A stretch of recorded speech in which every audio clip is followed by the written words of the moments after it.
The battlefield was never silent. Even when the guns stopped firing, the air carried echoes of fear, engines, distant alarms, and the quiet hum of damaged machines trying to survive. The shattered moon of Arkesh. 9 looked like a broken mirror floating in space, its surface cracked by endless war. Smoke drifted across jagged rocks, and the sky flickered with flashes from ships fighting above the atmosphere. Elias Hale moved carefully through the wreckage, his boots crunching against burned metal and shattered stone. He wore light armor marked with the symbol of a neutral rescue guild, a sign that told most soldiers he was not there to fight. His role was simple: save whoever could still be saved and leave before the battle swallowed everything. Humanity had earned a strange reputation in the galaxy. They were not the strongest species, not the oldest, and not the most advanced. But humans were known for showing up where others would not. They took risks that seemed foolish and made decisions that confused alien commanders. Elias fit that reputation perfectly. His visor displayed multiple warnings. Radiation spikes. Orbital strikes incoming. Structural collapse predicted within minutes. Every system told him to leave. A voice crackled through his communicator.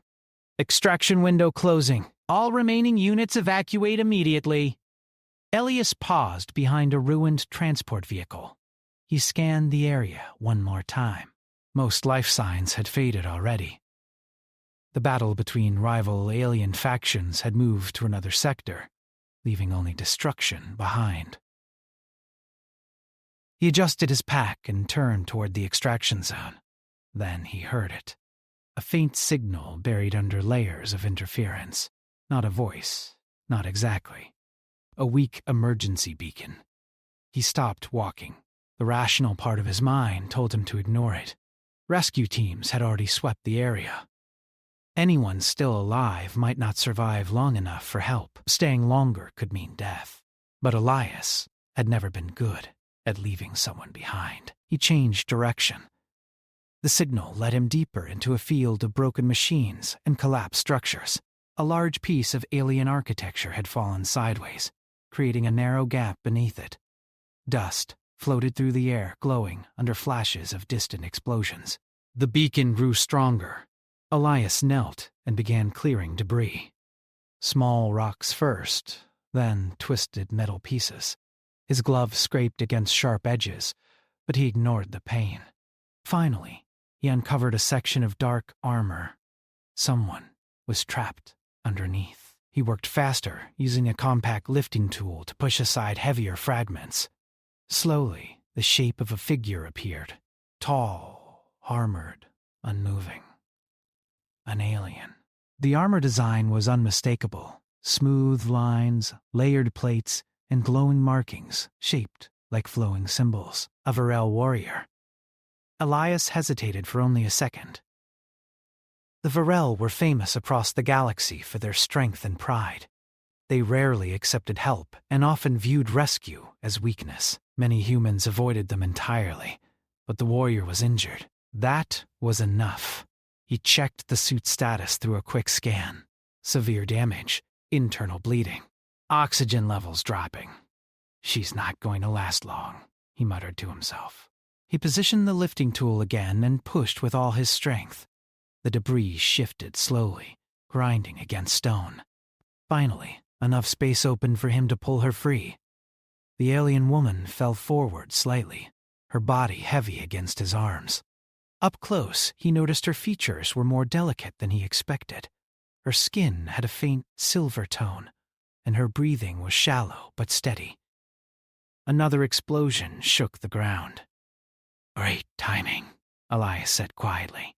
He activated a stabilizing field from his medical kit, slowing her injuries. Then he lifted her carefully onto his shoulders. She was heavier than a human, but adrenaline helped him move. The path back to extraction felt longer than before. Fires burned in the distance, and debris rained from the sky as ships clashed above. His communicator repeated evacuation warnings. Halfway there, a group of soldiers rushed past him. One of them slowed when he saw who Elias carried. "You picked up a Varel?" the soldier asked in disbelief. She's alive, Elias replied. That's not the issue, the soldier said. Their kind doesn't like being saved. Everyone likes being alive. The soldier shook his head, but said nothing more.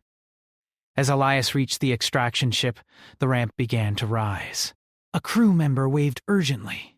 Hurry! He sprinted the final meters and crossed into safety just as the engines roared to life.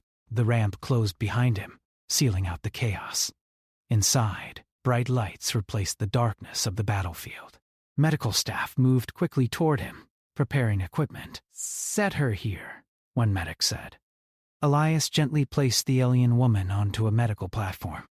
Scanners moved across her body, projecting data into the air. She's stable for now, another medic said. Barely. Elias removed his helmet, wiping sweat from his forehead. The adrenaline faded, replaced by exhaustion. As the ship lifted away from the moon, he finally allowed himself to breathe normally again. A soft movement caught his attention. The alien woman's eyes opened slightly. They were bright and focused despite her injuries. She studied him silently, as if trying to understand something impossible. Elias raised his hand slightly, showing he meant no harm. You're safe, he said, in calm, simple words. Her gaze sharpened. She tried to speak, but struggled. He leaned closer to hear her. Did you return? She asked softly. The question surprised him. He thought for a moment before answering. Because you were there. Her eyes remained fixed on him, searching for meaning beyond the words. Then exhaustion pulled her back into unconsciousness. The medical team continued working, stabilizing her condition. Elias stepped back, watching quietly. A notification appeared on his wrist display.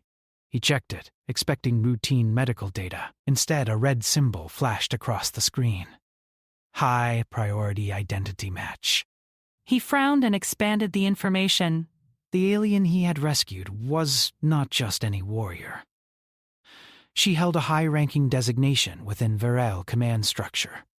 Someone important enough that her survival might change. Ongoing negotiations between entire factions. Elias sighed softly. He had only intended to save a life. Now, it seemed, he had stepped into something much larger.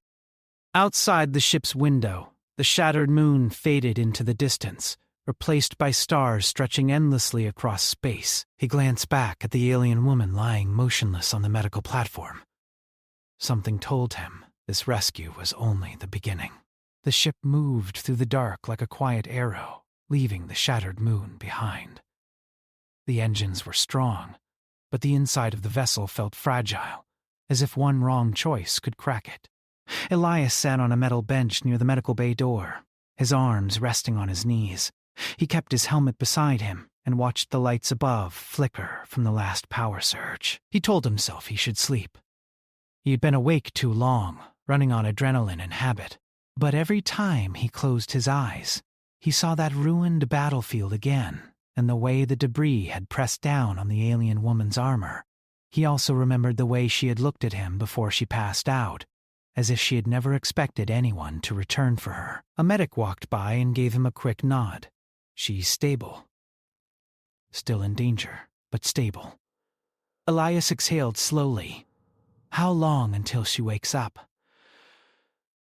Could be minutes. Could be hours, the medic replied. Her body is fighting hard. Whoever she is, she has strong training. Elias almost smiled at that. Strong training was a polite way to describe the Varel.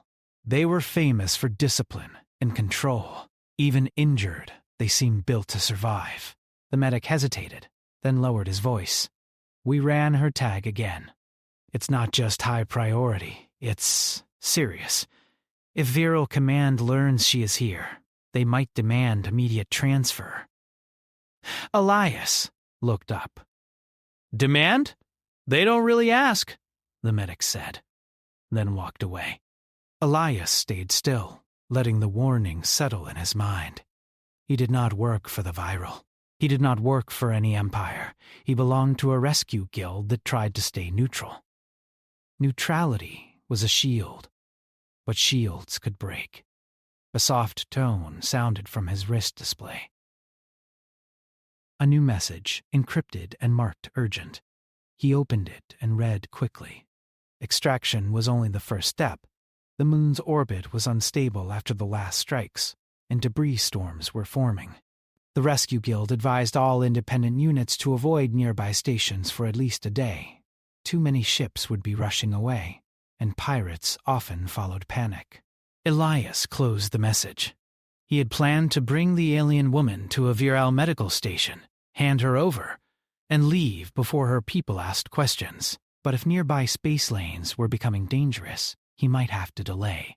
He stood and entered the medical bay. The room smelled like clean metal and chemical filters. Machines hummed quietly. The alien woman lay on a medical platform with several monitors floating above her, showing lines of data Elias could only partly understand. Her armor had been removed in sections, revealing a tight underlayer designed to protect her skin. Bandages and seal patches covered the worst damage. Up close, she looked younger than he expected. Not a child, but not an elder either. Her face was calm even in sleep, the way trained soldiers learn to rest without becoming weak. Elias remained near her, not touching, just watching. It felt strange. He had carried many wounded soldiers before, many from different species. Most were grateful, some were confused, a few were angry. But this situation felt different. The Varel were not known for gratitude, and the identity match made it worse. High-ranking Varel did not simply travel alone or get left on battlefields unless something had gone wrong at a deep level. The monitors beeped softly. Her eyes opened again. This time, she did not fade back into sleep. She turned her head slightly and scanned the room. Her gaze landed on Elias and stayed there. Elias lifted his hands again, slow and open. "You're safe," he repeated. Her eyes narrowed, not with fear, but with careful focus. She pushed herself up slightly, then winced. Her breathing sharpened. A medic moved forward. "Don't move. Your body needs time." The alien woman ignored the medic and looked only at Elias. Her voice came out low and controlled. "You carried me." "Yes," Elias said simply. Her expression tightened. "You could have left." "I could have," Elias agreed. "Then why did you not?" she asked. Elias had no perfect answer, only a simple one. "Because you were alive." The Varel were known for reading weakness like a skill. Elias did not flinch, but he also did not try to look tough. He had learned that honesty was safer than acting. The alien woman slowly lowered her head in a small, precise motion. It was not a bow like humans used. It was something else, a controlled gesture, like a mark placed on a record. "My name is Kalis," she said. Elias nodded. "Elias." Kalis repeated his name quietly, as if tasting the sound. Then she tried to sit up more fully again, ignoring the medic's protest. Her hands moved toward the edge of the platform. Elias stepped closer. "Stop! You're hurt!" Kalis looked at him sharply. Hurt does not remove duty. Elias had heard that kind of thinking before. Many warrior cultures believed pain was just a condition to endure, but if she pushed too far, she could collapse. "Duty can wait 1 hour," he said. Kala studied him again. Then, to Elias's surprise, she obeyed. She rested back, though her body remained tense, ready to move. The medic adjusted some settings and stepped away, annoyed but relieved. "She needs rest," he muttered. "If you talk, keep it calm." Kalis watched the medic leave, then returned her attention to Elias. "You are not Virel. You are not allied with my command," she continued. "No," he replied again. Kalis's eyes sharpened. "Then why did you risk yourself for me?" Elias sat on a stool beside the platform. "Humans do that sometimes." "That is not an answer," Kaylee said. Elias gave a small shrug. "It's the only one I have," I saw someone trapped. I pulled her out. Kalis's face remained unreadable, but her eyes held a quiet storm of thoughts. After a moment, she spoke with a different tone, slower and heavier. Among my people, a life given is a chain. It binds. Elias frowned slightly. I didn't give you my life. You offered it, she replied. You returned to danger. You carried me while death fell from the sky. That is the same. Elias opened his mouth to argue, then stopped. This was cultural. If he denied it too strongly, she might see it as an insult or a refusal of her values. He chose careful words. In human culture, saving someone does not mean they belong to you.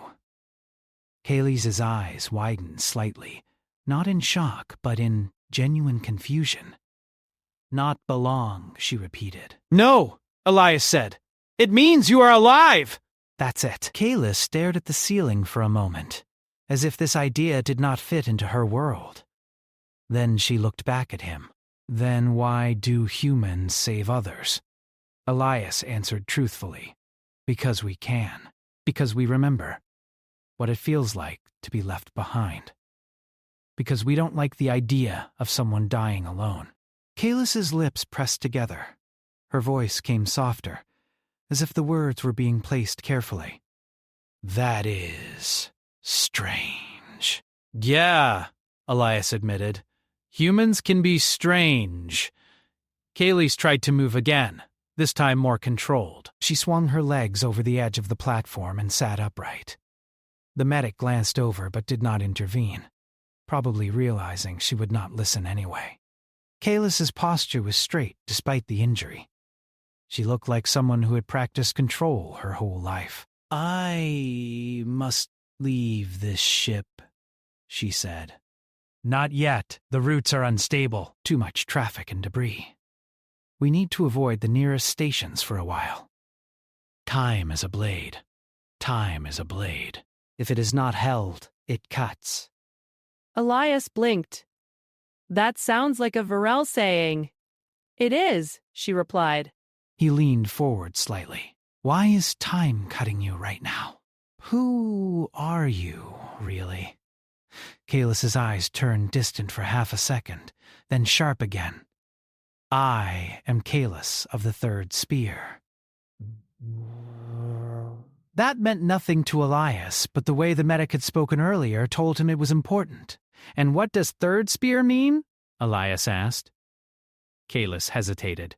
It was the first sign of uncertainty he had seen in her. It means I speak with authority for my command when war becomes chaos. So you're an officer? Achilles' expression was calm. Yes. Elias took in a slow breath.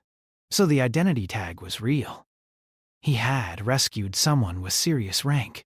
That explained why she had been on a dangerous mission, and why others might want her gone. He kept his voice steady. Then we'll get you to your people as soon as we can. Kailis looked at him for a long time. My people may not be able to receive me. Elias's brow furrowed. Why not? Kalis's gaze moved to the floor, because the battle on Varkesh 9 was not only battle, it was a veil. Elias did not understand. A veil? A cover, she said. A loud distraction. Elias felt a cold line run down his back. For what? For a theft. Elias's mind began connecting pieces, the way she had been left behind. The tracking ships already appearing, the urgency in the medic's voice. What was stolen? Elias asked. Kalis's jaw tightened. Something that cannot be allowed to exist in careless hands. Elias kept his tone calm, but his heart beat faster. Kalis, I'm not asking for secrets. I'm asking so I can keep you alive. Kalis stared at him, then slowly reached toward her chest. Under the medical wraps, a thin implant line ran along her collarbone. Her fingers hovered there, not touching directly like the area was both valuable and painful. I carry a key, she said. Elias leaned forward. A key to what? Kailas's voice lowered. To a silent weapon. Elias froze at the word weapon, but Kailas quickly continued as if correcting herself. Not a tool to end worlds. Not a tool for fire and ruin.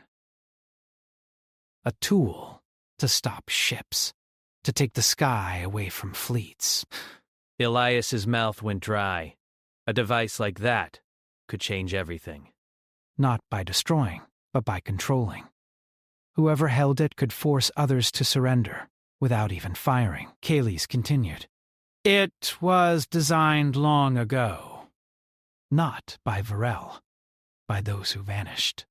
Elias had heard stories about vanished builders, ancient civilizations that left behind systems no one fully understood.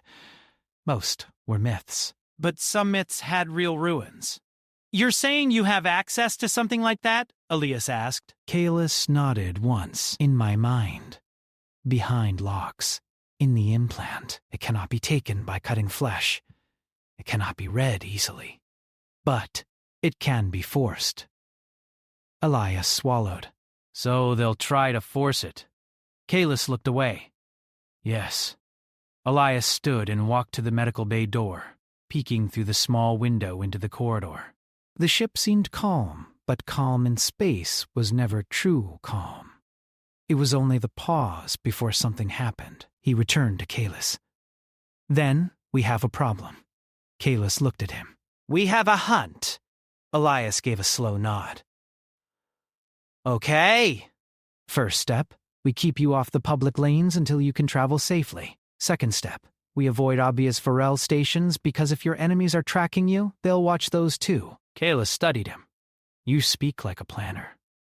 Elias almost laughed.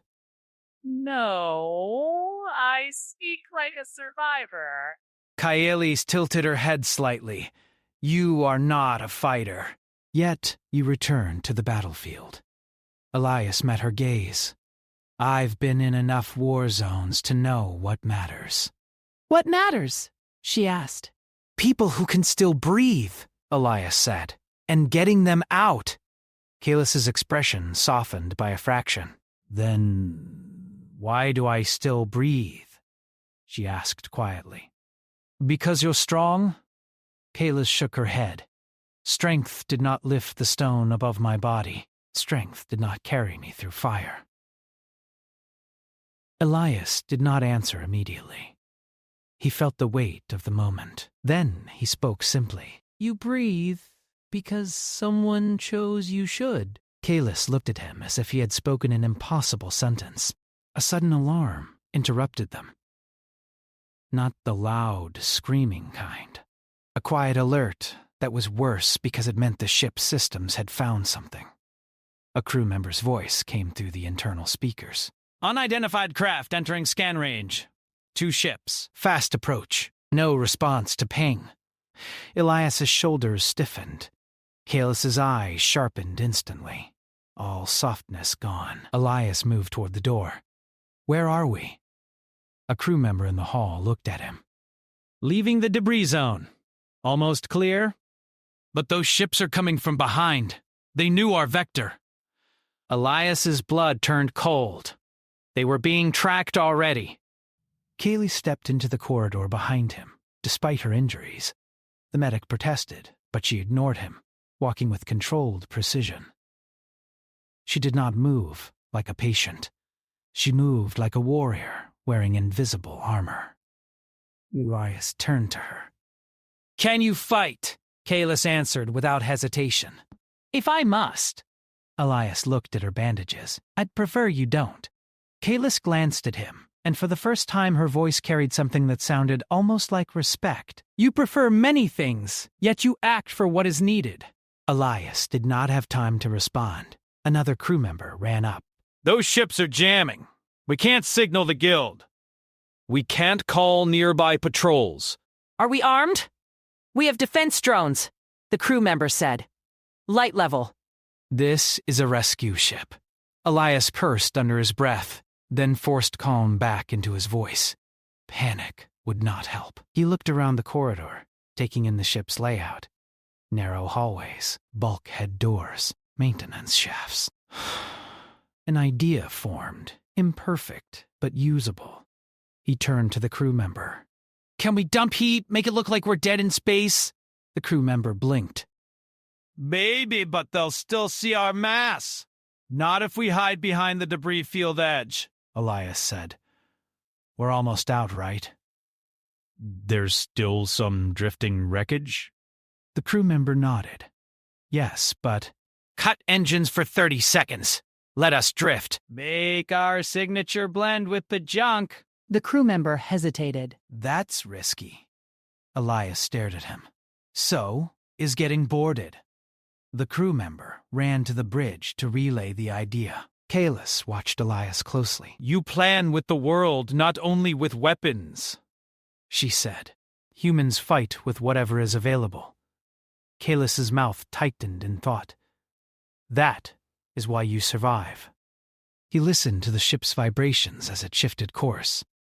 The engines changed tone. The hum softened. Another alert sounded. Enemy craft closing. Distance 20,000. 15,000! Elias looked at Kalis. If they board, they'll come for you. We might need to hide you. Kalis's eyes remained calm. I will not hide. Listen, this isn't about pride. It's about keeping you alive long enough to make choices. Kaylee stared at him, then finally nodded once. Then tell me where. Hellas guided her toward a storage compartment near the rear of the ship. Inside were stacked medical crates and emergency supplies. He opened a panel in the wall, revealing a maintenance crawl space. In here. It's tight, but it leads to the ship's core corridor. If we need to move you, we can. Kalis looked at the crawl space, then at him. You want me to crawl like a small creature? Elias gave a brief, tired smile. Elias gave a brief, tired smile. Yes. Right now, you're a small creature. A very important small creature.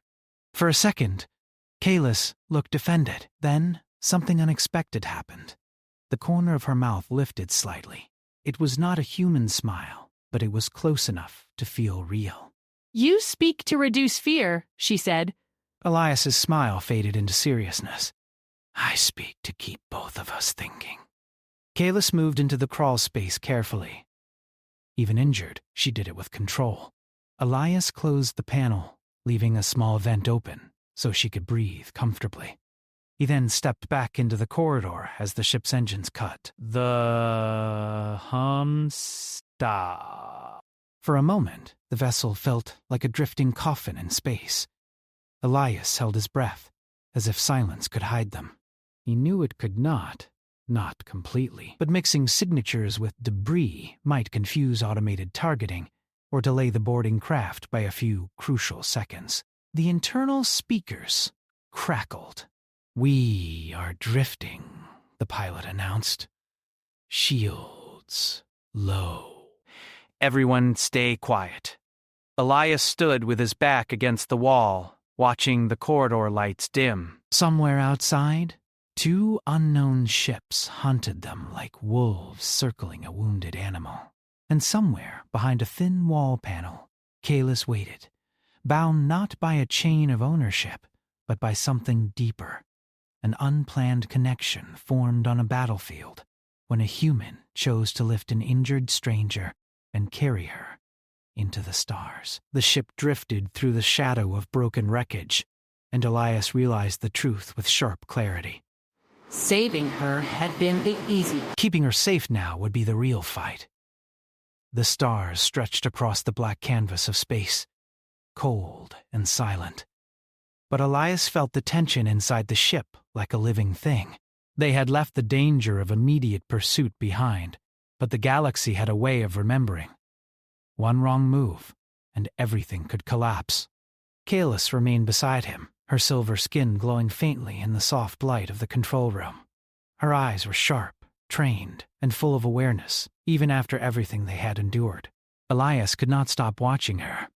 Every motion she made reminded him why he had risked his life for her on that battlefield. She was more than a warrior. She was intelligence, courage, and resilience wrapped into a being from a species that did not often show mercy or gratitude. Yet, she followed him willingly now, not out of obligation, but trust, and that trust was heavier than any armor. The control room hummed with quiet energy. The fleet they had encountered earlier had reported their movements to the higher commands, and now, across the expanse of space, word had traveled. The human who saved Kaylis had changed the rules. Many factions expected a timid human who would retreat or panic, but Elias had shown them unpredictability. Unpredictable was dangerous in a galaxy that relied on predictability to survive. A screen lit up with a communication channel. The voice that came through was calm but carried authority. Elias Hale, it said. We know who you are. We know what you carry. Prepare to surrender the alien.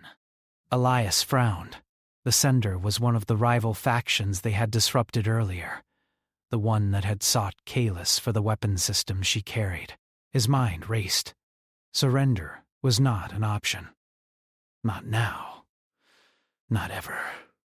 Kalis stood beside him, arms crossed. Her face was calm, but the fire in her eyes was unmistakable. They expect you to fear them, she said softly. They do not understand human spirit. I've never been afraid of what they think, Elias replied. He ran a hand through his hair. But we have to be smart. They have ships. We have a single vessel. And they will not hesitate to destroy anyone in the way. Kailas nodded. Then we must be clever. You have shown me cleverness before. Elias felt a surge of respect. She had learned from him already, and not just learned, she had adapted. That was humanity's secret. Adaptation, not raw strength. Strategy, not just force. That was why humans survived when others fell. That was why Kaylis followed him now, even though she could have demanded more from him than he could offer. He walked to the navigation console, fingers hovering over controls. We can't fight them head on, he said. We don't have the fleet, and they will overwhelm us. Kalis watched him closely. Then what do you propose? We use the tool you carry, Elias said. But not as a weapon, as a demonstration. Kalis raised an eyebrow. A demonstration? Yes. We immobilize their ships, show them we can control the battlefield without bloodshed. Make them reconsider their priorities. Force negotiation. Kalis's lips pressed together. A risky plan. If it fails, we die. Elias shrugged. Everything worth doing is risky, but failure isn't an option. Not when lives are at stake. Elias worked alongside Kalis, guiding her through the steps of activating the fleet control system embedded in her implant. Her hands moved quickly, precise, and unhesitant, showing training and intelligence beyond measure. Together, they synchronized the system with the ship's interface, creating a chain reaction that would ripple through the approaching fleet. Outside, the enemy ships appeared as glowing points in the blackness. Sensors indicated multiple classes from small fighters to massive capital vessels. They were closing in, confident in their advantage, unaware that the humans in Kaylis had prepared something the galaxy had never seen. Elias activated the system. Energy flowed along invisible channels, reaching into the distant fleet. Sensors flared, warning lights blinked, and suddenly, entire sections of enemy ships slowed, their engines stuttering. Weapons locked, unable to fire. The effect was precise, non-lethal, and stunning. Kalis watched from the console, her breathing steady. You see? Elias asked. We don't need to destroy them to win. The fleet commander's voice echoed through the calm. What is this? Why can we not move? This is your choice, Elias replied, calm and firm. You can continue aggression, or you can negotiate. You cannot destroy humans or virile warriors without consequences. You are being shown a path without bloodshed. Choose wisely. Silence followed. The fleet hovered, immobilized, their pilots and leaders scrambling to understand what had happened. For the first time, Elias realized something profound. The galaxy feared humans not because of power, but because of ingenuity. Humans solved impossible problems with limited tools, unpredictable thinking, and courage that defied expectations.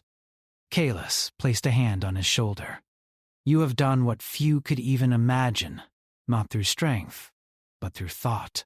Elias smiled briefly. That's how humans survive. Negotiations began immediately. Over comm channels, leaders demanded explanations. Elias outlined the situation. Kalis was under his protection. The system she carried was non-lethal, and aggressive actions would be countered. The fleet commander hesitated, caught between pride, fear, and practicality. Eventually, they agreed to stand down, immobilized, but unharmed. Kalis turned to Elias, a faint smile forming. You did it. They listened. He shook his head, still tense. They're listening, for now. Next time, it might not be so simple. That's why we need to plan for what comes after. The aftermath left the galaxy buzzing.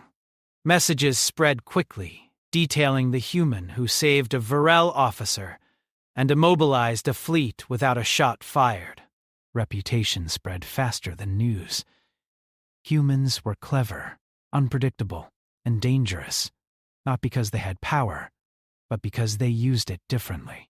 Elias and Kalis spent time together after the tension eased, repairing minor systems and checking on each other. The bond that had begun in the battlefield grew stronger, built on trust, respect, and shared understanding. Elias realized that Kalis followed him, not out of duty, but because she had chosen to. That choice mattered more than any weapon, any system, any rank. Kalis observed him silently as he worked, her eyes bright with thought. Humanity. It is unlike my people. You see opportunity in weakness.